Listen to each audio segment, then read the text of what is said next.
Vamos a empezar entonces. Padre, tú eres el dueño y Señor de toda circunstancia y de toda situación. Ponemos este tiempo en tus manos, Padre, para que nos ayudes, Señor, a que se resuelvan todos los inconvenientes y que tu palabra llegue a cada corazón que está buscando de ti. Ayúdanos, Señor, a mantenernos concentrados en ti en este corto tiempo que te dedicamos, para que esta palabra penetre y quede definitivamente grabada en nuestra vida y nos transforme, Señor, con el poder de tu Espíritu Santo y en el nombre de Jesús. Amén. Ayer veíamos la importancia de entender que muchas de nuestras conductas y actitudes tienen que ver con lo que pensamos. Proverbios nos mostraba en el capítulo 4 que lo que tenemos que cuidar primordialmente por encima de todas las cosas es nuestro corazón. Y bíblicamente veíamos que el corazón es el centro de toda la actividad personal, tanto mental como intelectual, como los sentimientos y también las emociones. Y veíamos a través de la palabra que los pensamientos condicionan toda esa parte del corazón humano, o sea, del alma humana. Y por eso concluimos ayer que teníamos que trabajar activamente sobre la transformación de nuestro pensamiento, para que entonces fuéramos santificados en forma adecuada. Hoy vamos a ver dos apartados dentro de uno más grande. El título para hoy sería Importancia de cuidar los pensamientos y los sentimientos. Y para eso el primer paso tendría que ser la confesión al Señor. Vamos a ver qué nos dice la palabra con respecto a eso. Hechos 8:18 al 23. Aquí tenemos una historia bíblica que nos va a ilustrar el tema que estamos desarrollando. Versículo 18 de Hechos 8 dice: Cuando vio Simón que por la imposición de las manos de los apóstoles se daba el Espíritu Santo, les ofreció dinero. Voy a ir aclarando versículo por versículo. Aquí este Simón no es el mismo Pedro, no es el apóstol, es Simón el mago. Un personaje que aparece en este capítulo que venía de la magia y de la incredulidad, vio el testimonio de los apóstoles y se convierte entonces en un admirador de ellos, pero no legítimo. Vamos a ver que solamente es un simpatizante, pero que está buscando un fin no muy claro.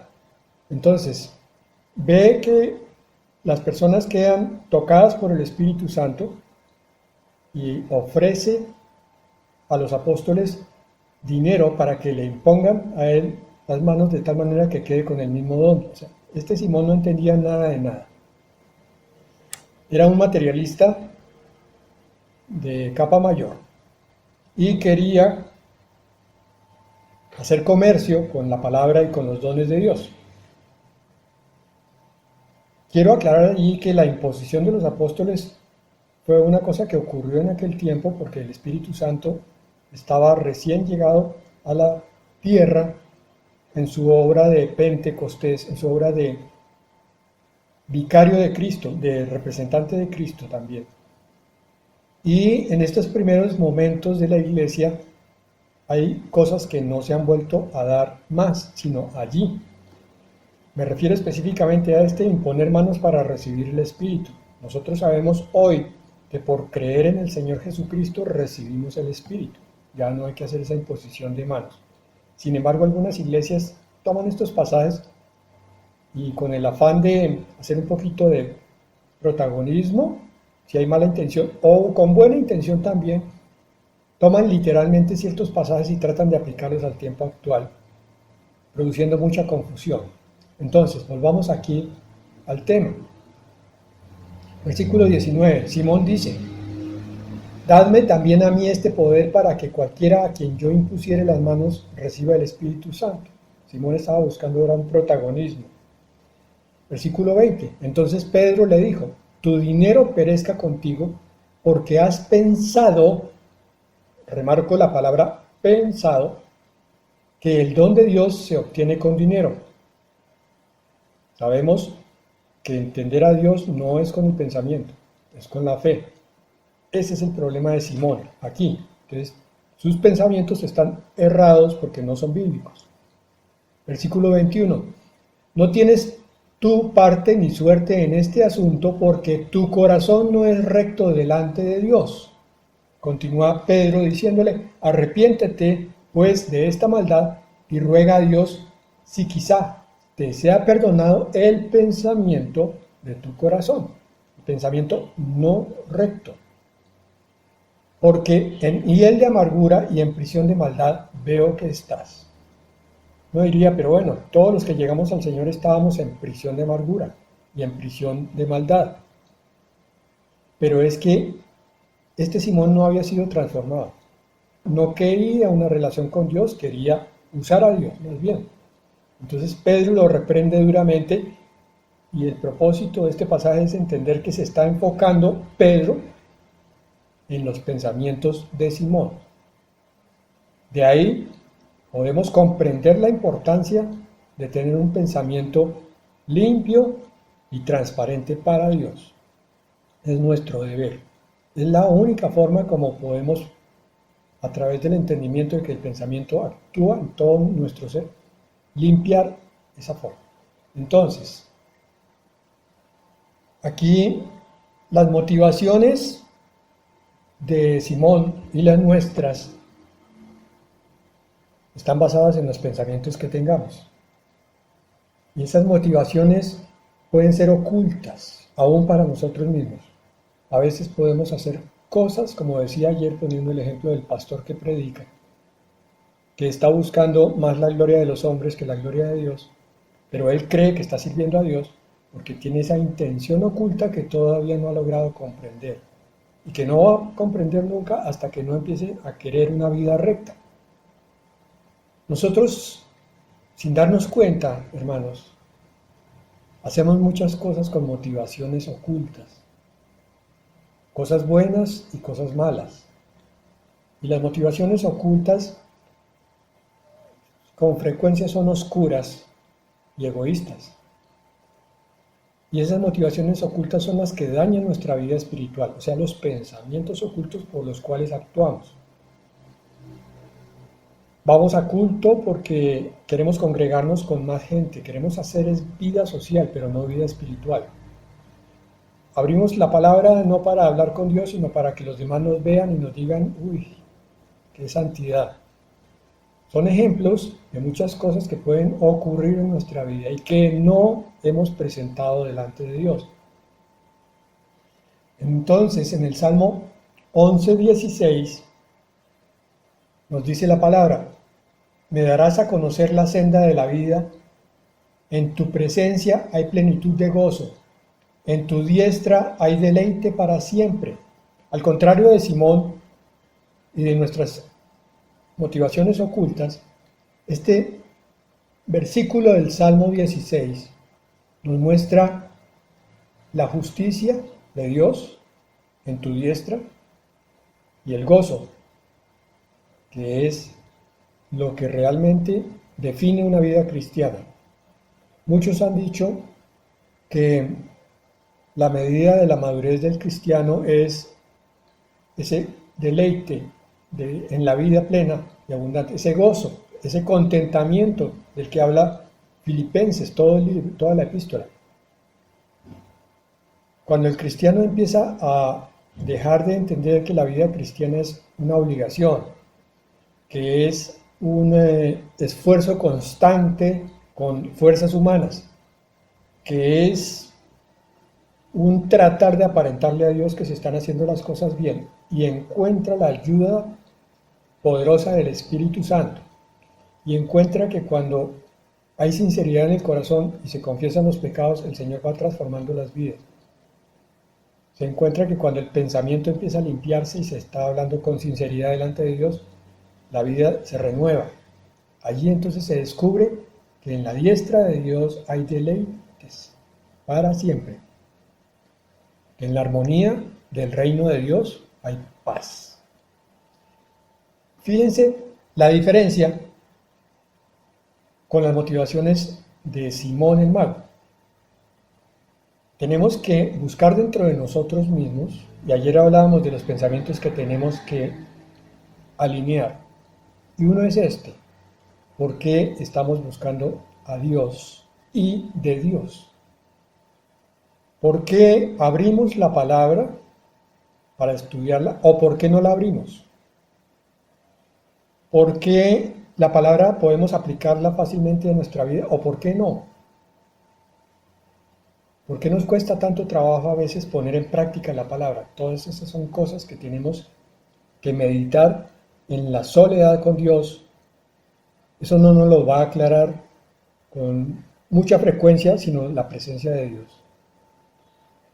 El Salmo 139, 23 y 24 dice: Escudriñame, oh Dios, y conoce mi corazón. Pruébame y conoce mis inquietudes.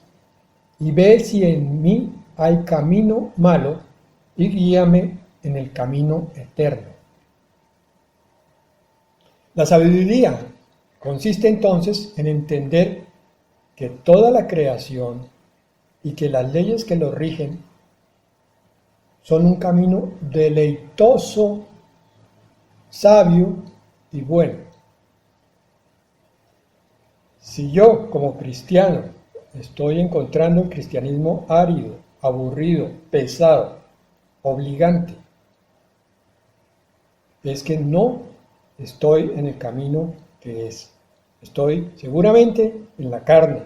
Estoy todavía con muchas cosas ocultas que no le he entregado a Dios, que tengo que abrir en mi alma, en una oración, decirle: Señor, esto y esto y esto y esto, ya no lo quiero más en mi vida. Puede que me guste. Confesar un pecado no se hace porque uno repela el pecado, sino porque entiende que ofende a Dios. Y entonces, aún sintiendo gozo, Señor, es que a mí me encanta la venganza, pero entiendo, Señor, que el vengador eres tú, no yo, perdóname, toma tú esta causa en tus manos. Es para que no vivamos el cristianismo como una obligación. Todas estas enseñanzas tienen el propósito de cuestionarnos si realmente estamos en una relación personal con el Creador del universo y con nuestro Salvador. Si es una relación de intimidad, de cercanía, de amistad, por tanto es agradable. No debe ser pesada, no debe ser obligante. El reino de Dios y la creación de Dios son maravillosos. Tienen principios muy elevados. Cuando yo empiezo a verlos con la sabiduría de Dios, entonces empiezo también a comprender muchas cosas de mi vida y a percibir cómo se va adquiriendo un nuevo valor en cada despertar, en cada pensamiento, y mis pensamientos empiezan a alinearse. Marcos 14, 38. Velen y oren para que no entren en tentación. El espíritu está dispuesto, pero la carne es débil. Yo creo, aquí me atrevo a dar mi opinión, por lo que he visto en estos años de ministerio, que muchos de los conflictos cristianos son por no entender que tenemos una batalla interior. Cuando yo no entiendo que mi espíritu debe estar lleno del Espíritu Santo de Dios para que mi carne se desocupe de pecado, entonces lo que trato es más bien de justificar a mi carne. Si yo soy un ser humano común y corriente, un cristiano carnal, justifico mis mentiras, mi avaricia, tantos pecados, porque me parece que yo soy uno que queda mal ante los ojos de los demás.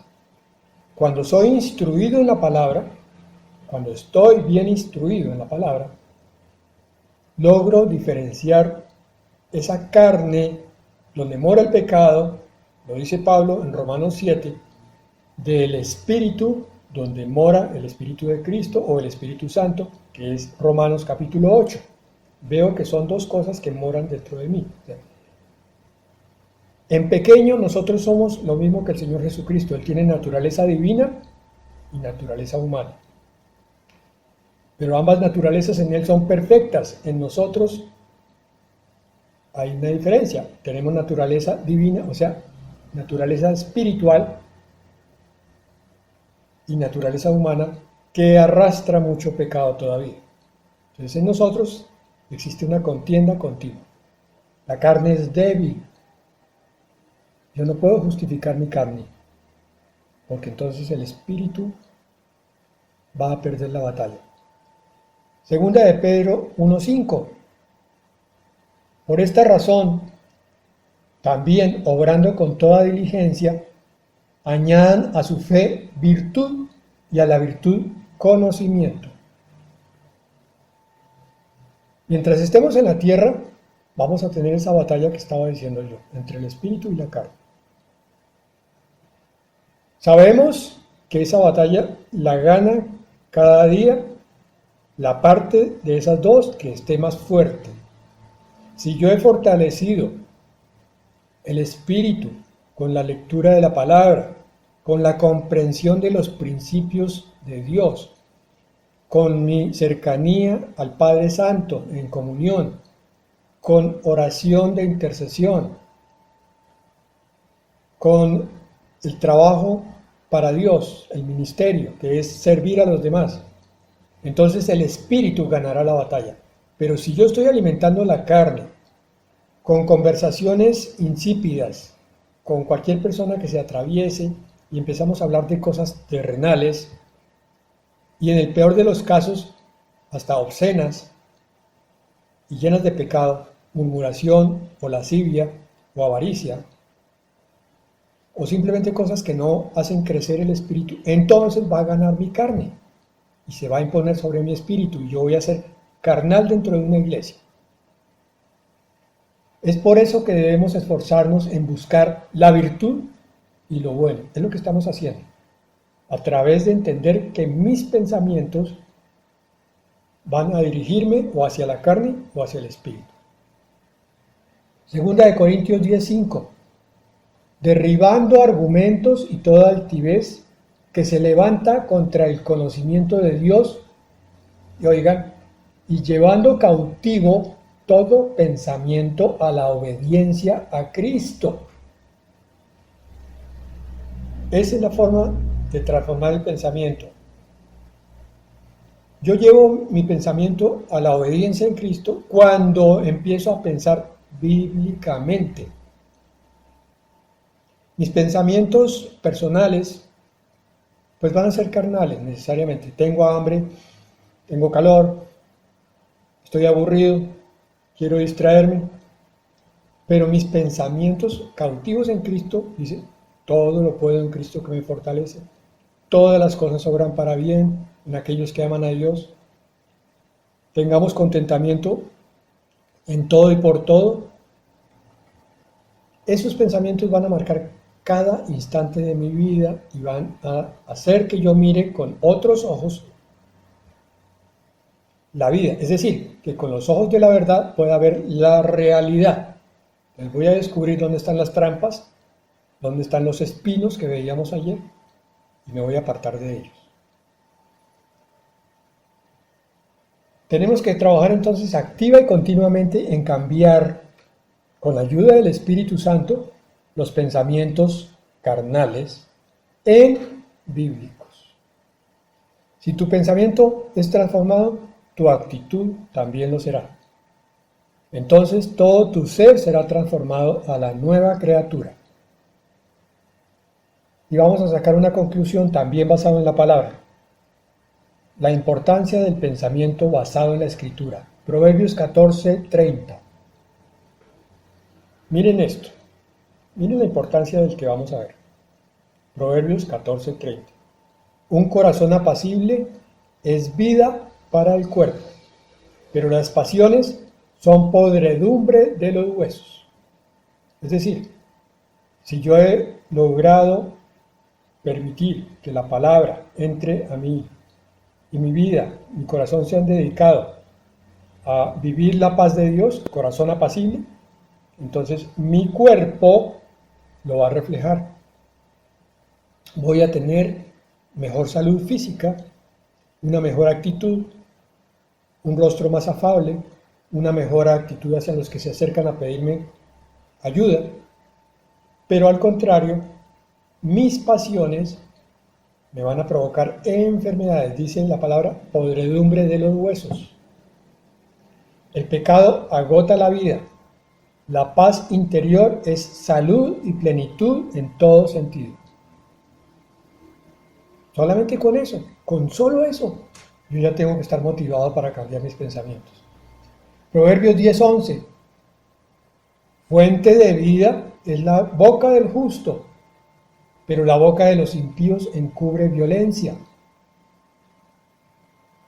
Quiere decir que el recto, el justo, es bendición donde quiera que vaya. Fuente de vida es la boca del justo. Se convierte en bendición todo lo que diga. ¿Por qué? Porque eso sale del corazón transformado, del corazón que está lleno de las cosas espirituales. Lo que nos va a decir a continuación, Lucas 6:45. El hombre bueno del buen tesoro de su corazón saca lo bueno. Y el hombre malo del mal tesoro saca lo que es malo, porque de la abundancia del corazón habla la boca. Entonces, tú quieres tener cierta impresión inicial de una persona, saber cómo es más o menos mientras la estás conociendo, fíjate bien en lo que dice y cómo lo dice. ¿Qué palabras usa? ¿Qué clase de lenguaje? ¿Es un lenguaje elevado? ¿Es un lenguaje puro? ¿O por el contrario es un lenguaje vulgar y obsceno? Entonces es muy probable que esa persona tenga un corazón oscuro. La última. Las actitudes y acciones, incluida la forma de hablar, demuestran lo que hay en el interior. Por sus frutos los conoceréis. Ahora, pues claro que eso no es dejarse de guiar por la primera impresión, porque hemos visto ministros del Señor que hablan muy bonito, hablan con palabra de Dios, puede que no, bueno, hablan con palabra de Dios y uno dice, wow, pero hay que esperar que pase el tiempo para ver qué está pasando. Porque puede ocurrir que el del lenguaje oscuro esté recién llegado a los caminos del Señor y hasta ahora está empezando a ser transformado. No podemos llegar a juzgarlo de una. Tengo que mirar con más bases. Y el otro pues puede ser un lobo disfrazado de oveja. Marcos 7:15. No hay nada fuera del hombre que al entrar en él pueda contaminarlo, sino que lo que sale de adentro del hombre es lo que contamina al hombre. Este versículo me parece muy importante en función de un aspecto. Mire, no hay maldición presente, ni maldición generacional, ni demonio que pueda derribar a quien esté lleno de Dios. Es lo que nos está diciendo ese versículo. Si tú eres verdadero hijo de Dios y estás lleno de Dios y de la presencia de Él y de su palabra, Satanás no puede. Por eso dice la palabra, todo lo puedo en Cristo que me fortalece. Todo lo puedo cuando estoy lleno de Cristo. Este ser está por completo ocupado por Dios, lleno de Dios. Pero las maldiciones y los demonios afectan por causa de puertas abiertas por el pecado. Entonces dice allá, lo que sale de dentro del hombre es lo que contamina al hombre. Entonces, ¿cómo es que Satanás detecta a quienes puede molestar y llenar? Pues mira, actitudes y vocabulario. Lo que sale del hombre es lo que contamina al hombre. Entonces, Satanás dice, miren esas palabras que están saliendo, mire esa mirada morbosa, Mire en qué se deleita oyendo. Mire su actitud en sus pensamientos. No es una actitud pura. Ese es una presa fácil para mí, dice Satanás. Salmo 49:3. Mi boca hablará sabiduría y el pensamiento de mi corazón inteligencia. Este debe ser mi propósito. Si esto lo había entendido antes, lo renuevo hoy, pero si no lo había entendido, en cuanto a la importancia de los pensamientos, va a ser mi propósito a partir de hoy. Que mi boca solamente hable cosas sabias, pero no la sabiduría de los hombres, la sabiduría de Dios. Y mi pensamiento esté lleno de la mente de Cristo. Y terminamos con el versículo estrella, ni más ni menos que de Isaías 26:3. Si no se acuerdan de las otras citas, por lo menos grábense este. Isaías 26:3. Tú guardarás en completa paz a aquel cuyo pensamiento en ti persevera, porque en ti ha confiado.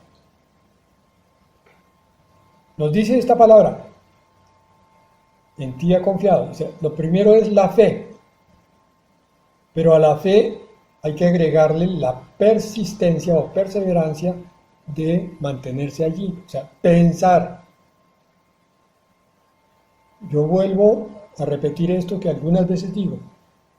Lo ideal sería que si tú sientes que la palabra de Dios de hoy, o la de ayer, o la de hace un mes te tocó en forma particular, vuelvas a estudiarla para que tu pensamiento esté perseverando en la enseñanza de tu Padre Celestial. Yo soy solamente un instrumento, un siervo de Dios que trae la palabra de Dios. Lo que importa aquí no es el siervo, es la palabra. Entonces, yo puedo provocar simpatías o antipatías. Eso no tiene nada que ver. Pero si la palabra persiste, permanece, entonces tú recibirás como regalo del reino de Dios la completa paz, porque en ti ha confiado y por tanto en ti persevera. Este es el resultado del pensamiento transformado, junto con la santificación. Con mi pensamiento realmente alineado, yo empiezo a cambiar y el resultado es la paz y el gozo del reino de Dios. Hermanos, por favor, esto tan sencillo, colóquenlo por favor en su corazón. No lo tomen como una palabra más que nos llegó. Es vital. El Señor me ha tenido cargado con esto desde la semana pasada, la importancia del pensamiento. ¿Por qué? Porque yo veo, cuando me miro al espejo, muchas veces que mi pensamiento no es adecuado, que mis palabras no lo son, y veo lo mismo en otras personas. Pero a veces veo que otras personas están todavía más llenas de lenguaje profano, de pensamientos humanos, pero se dicen cristianos. He entendido que mi batalla consiste en transformar cada día más el pensamiento, de acuerdo a esta palabra que el Señor me pone a traerles a ustedes. Y a ustedes les corresponde tomar esa palabra y trabajarla interiormente. Hagan el propósito. Vamos a orar por eso.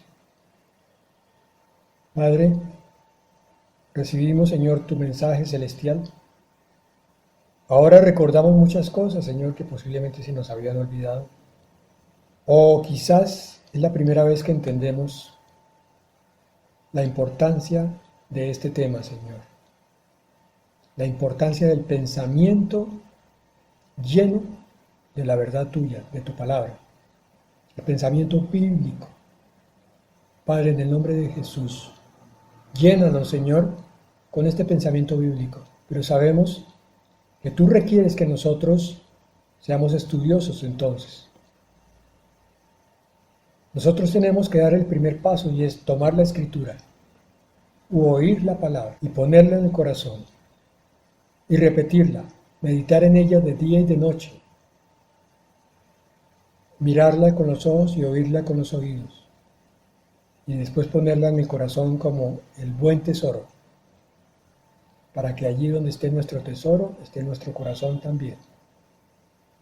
Padre, ayúdanos, Señor. Hacemos muchos propósitos muchas veces al año, y especialmente cuando el año está cambiando. Y hacemos propósitos que son a veces demasiado terrenales, pero hoy queremos hacer un propósito espiritual. Queremos estar preparados, Señor, para que tú coloques en nosotros esas vestiduras blancas, resplandecientes, santas, con las que vas a venir a buscar a tu novia. Padre, temblamos de saber todo lo que ha de venir para este mundo durante la tribulación.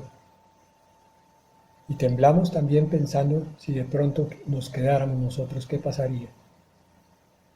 Por tanto, Señor, entendiendo la importancia de lo que estamos viendo, de lo que tú nos estás hablando, ayúdanos también en nuestra decisión de caminar cada vez más hacia ti, porque tú estás siempre dispuesto para levantarnos, Señor, para fortalecernos, para llenarnos de tu presencia, para hacernos más espirituales y menos carnales. Gracias, Señor, en el nombre de Jesús. Amén.